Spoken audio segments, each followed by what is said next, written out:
It is another car vlog. I'm going to be reading two very short books in this vlog.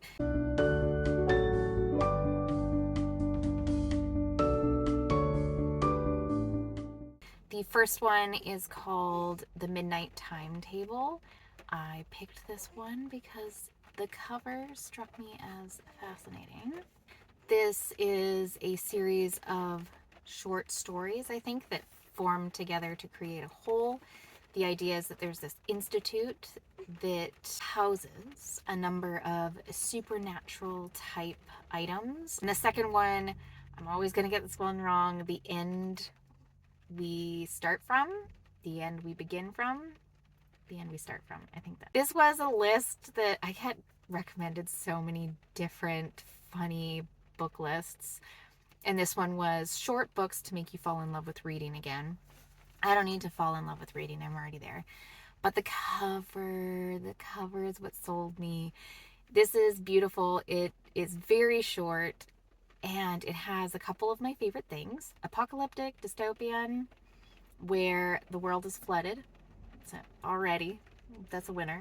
Yeah, I mean, if you've been on my channel long enough, I keep finding these books where the world keeps flooding. This has an element of exploration of new motherhood. Now, I've been a mother now for 5 years, but I would say that's still new. It's only 5 years. So that one I am looking forward to because it is short and I'm in need of some upping of my TBR numbers to fulfill my challenge of 55 books. Let's go with my first one.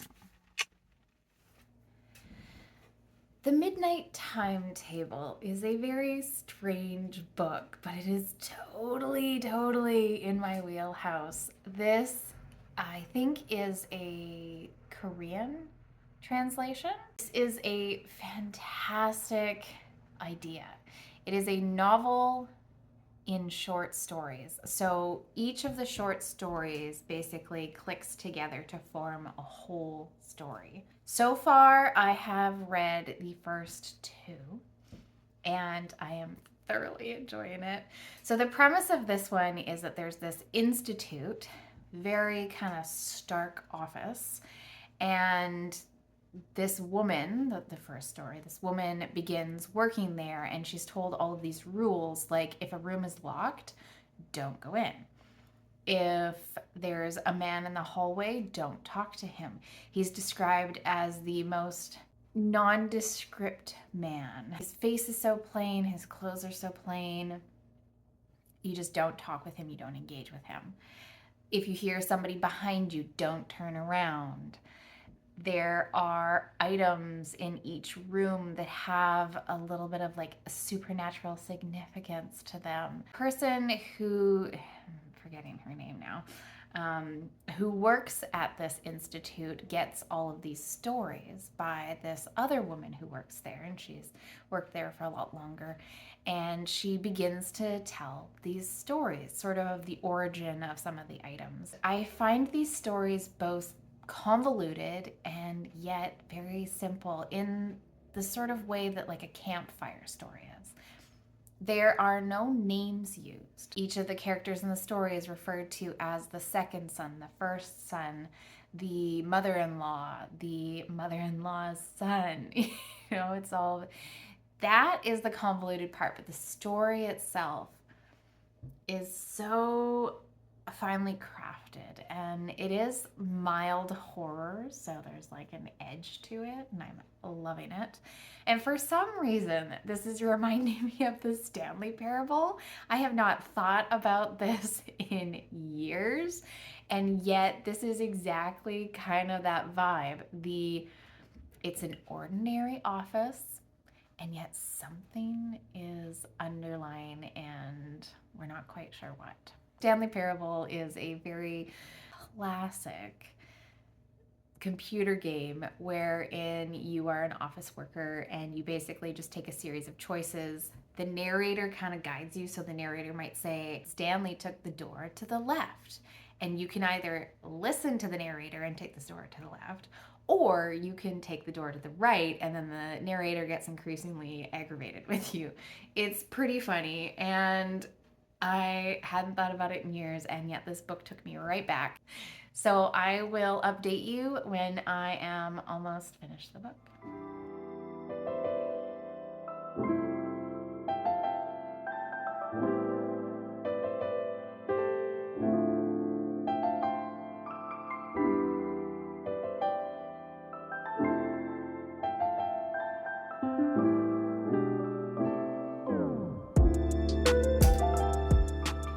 The end we start from has a pretty plain premise.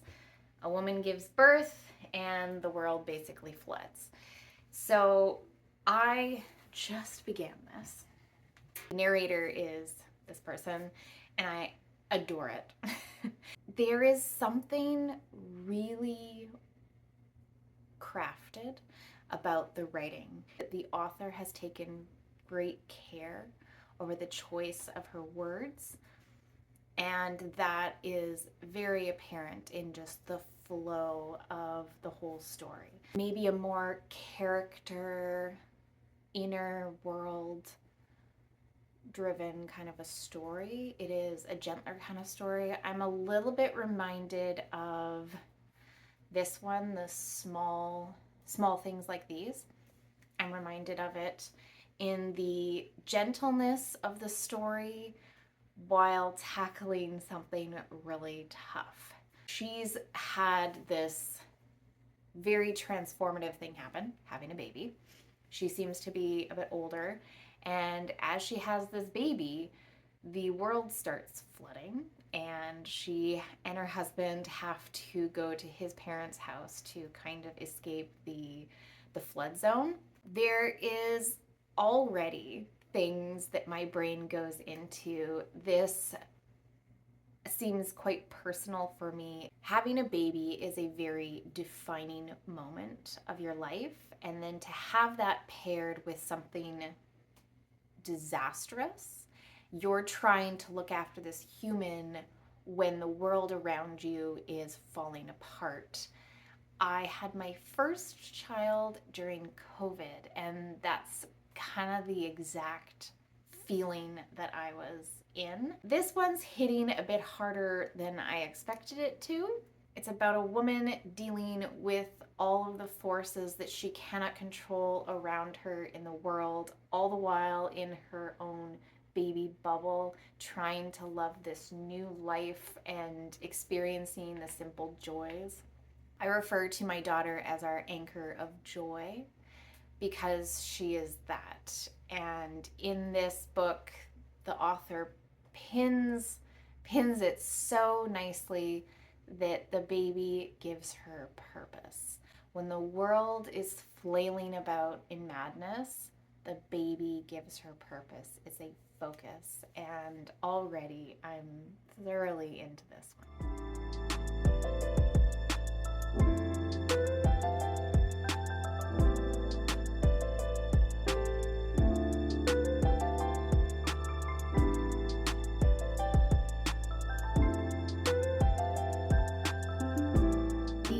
Where we start is a gem of a book, but one of those gems that not everybody loves. You know, a diamond has universal appeal, but maybe an opal that not everybody loves.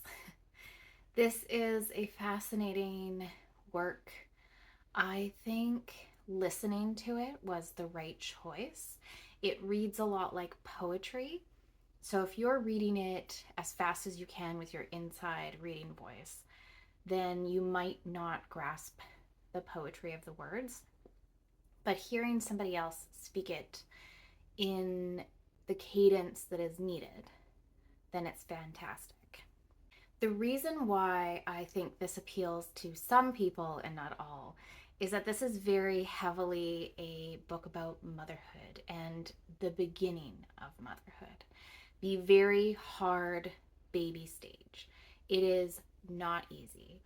And it is really hard to explain that to somebody who has not been through it. How you kind of ignore the rest of the world. It seems a bit of a fog to you because you are so wholly focused on this teeny tiny little human being that gives you so much joy and drains so much from you. And I found that this book perfectly went about it because the disaster and the flooding is all periphery. We don't get any details of that. And that seems to be what people really didn't like about this one, was they wanted a disaster novel, but they got a book on motherhood instead. Maybe it's the marketing, and maybe it's people just thinking, oh, I'll just crush another small book.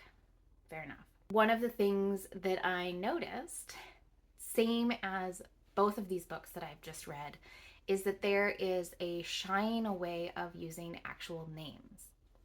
I don't know if it's used, I haven't really thought about it, if it's used in the same technique, but this one felt like a distancing, and she used letters. And what I noticed was she never used the same letter twice.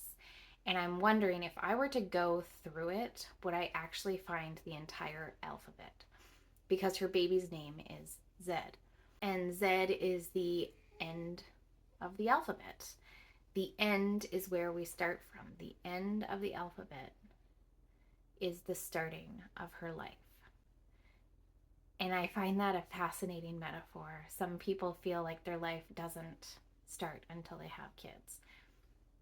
And this is, again, it's such a unique experience that only some women get the privilege of having. I thought it was explored very gently and deftly, and I felt all of her aches and pains and the fogginess of reality and the joy that her little baby growing up. She marked her time in the world by the baby's milestones. Not by time, but by the baby's milestones. So when the baby starts laughing and crawling and cruising and babbling, and all those joyful little things seem to make the rest of the world disappear around her.